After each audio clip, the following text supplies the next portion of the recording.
इतना ही कहना चाहता हूं, मैं तुम्हारा बेटा हूं, मैं बाहर से नहीं आया हूं।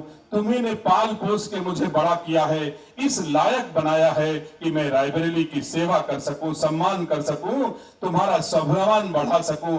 सम्मानित साथियों, आज भारतीय जनता पार्टी ने जो रायबरेली के बेटे दिनेश सिंह पर, आपके बेटे दिनेश सिंह पर विश्वास किया है, भरोसा किया है, इस भरोसे को कायम रखना हमारी आपकी जिम्मेदारी है।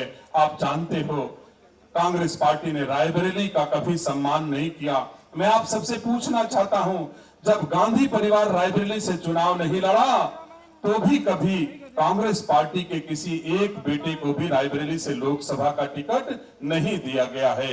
रायबरेली, कांग्रेस चाहती है कि रायबरेली राजनीतिक रूप से, आर्थिक रूप से, सामाजिक रूप से हमेशा गरीब बनी रहे, और भारतीय जनता पार्टी चाहती है कि रायबरेली के बच्चों के कंधे इतने मजबूत हो जाएं कि रायबरेली का बोझ रायबरेली के बच्चे खुद उठा सकें। इस आशा और भरोसे के साथ भारतीय जनता पार्टी ने रायबरेली के बच्चों के कंधों को मजबूत करने के लिए रायबरेली के नौजवान को आगे किया है। आप सबके आशीर्वाद की आवश्यकता है। अगर आप सब आशीर्वाद देंगे तो रायबरेली के बच्चे मजबूत होंगे, और कांग्रेस चाहती है कि रायबरेली का कोई भी बच्चा मजबूत न होने पाए। रायबरेली का नेता गांधी परिवार की चौखट पर कटोरा लिए खड़ा रहे, तब उनको खुशी होती है, और भारतीय जनता पार्टी चाहती है कि हम आप सबको मजबूत करें। सम्मानित साथियों, मैं बहुत ज्यादा कुछ न कह करके बस इतना ही कहना चाहता हूं कि 6 मई निश्चित तौर से रायबरेली के इतिहास को बदलेगी।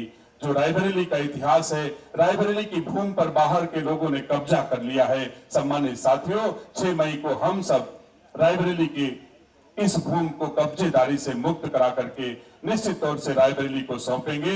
रायबरेली में एक कलंक के रूप में स्थापित है कि रायबरेली नेहरू गांधी खानदान की धरती है। न रायबरेली में नेहरू पैदा हुए, न गांधी पैदा हुए, न रायबरेली में नेहरू मरे और न गांधी मरे। सम्मानित साथियों, ये झूठे रायबरेली को नेहरू गांधी की धरती बता दी गई, जबकि सम्मानित साथियों, ये धरती राणा बेनी माधव, बीरापासी आचार्य महावीर प्रसाद द्विवेदी की पावन भूमि है। हम सबको इस धरती को फिर से उन्हीं के चरणों में रखना है, उन्हीं की यादों को चिरस्थायी रखना है, उन्हीं के नाम से रायबरेली जानी जाए, ये हम सबका काम होगा। सम्मानित साथियों, गांधी परिवार के लोग कहते हैं दिनेश सिंह बहुत छोटे आदमी हैं। सम्मानित साथियों, मैं भी मानता हूं, लोग कहते हैं दिनेश सिंह गमला का पौधा है और सोनिया गांधी बरगद का पेड़ है। मैं पूछना चाहता हूं, कबीर दास जी ने लिखा है, बड़ा हुआ तो क्या हुआ, जैसे पेड़ खजूर, पंथी को छाया नहीं, फल लागे अति दूर। सम्मानित साथियों, सोनिया गांधी की जड़ें भले ही रायबरेली में हो, लेकिन पत्ते और फल दिल्ली खाने जाने पड़ते हैं। आज तक ना छाया मिली है और न फल मिला है। कभी न देखा है, न सुना है, न देखा है, न छुआ है, खाली सुना है। सम्मानित साथियों, अगर रायबरेली में एक पेड़ लगा हो, रायबरेली के पेड़ में फल हो, सम्मानित साथियों, तो कैसे खा सकते हो? रायबरेली के जिस व्यक्ति को जरूरत पड़े, लग्घा लईके छोड़ दे, तब वो फल खाए का मिल जाई। जहीं का जरूरत पड़े, बिरवा पर चढ़ के टूर लावे, तब वो फल खाए के मिली। और अगर कोई चाहे तो तना पकड़ के हिला दे, अगर जड़े हिल भी गई है तो दिनेश सिंह उफ न करिए, फिर अमरनाथ त्रिपाठी जी के चरणों में खड़े हो जाएंगे कि भैया लोग फल खाए गे रहे, हमारी जड़ें हिलाधीन है, आपन आशीर्वाद दे दो, मेरी जड़ें फिर मजबूत हो जाए। मैं तुम्हारे लोगों से भीख मांग के अपनी जड़ें मजबूत कर लूंगा, लेकिन जब फल खाने आओगे तो चाहे मेरी जड़ें हिल जाए, चाहे मेरी डालें फट जाए, फल खाने को पूरा पूरा आपको मिलेगा।